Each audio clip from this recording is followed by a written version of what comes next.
Hello friends, రోజు మీ పిల్లలకి ration బియ్యంతో దోశలు చేసి పెడుతున్నారా? అయితే ఇలా ట్రై చేయండి.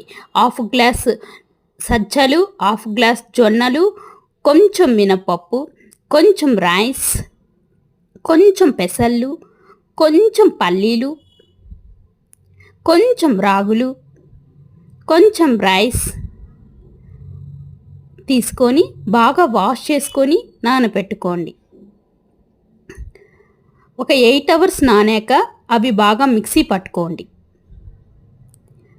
కొంచెం మెంతులు కూడా వేసుకోండి.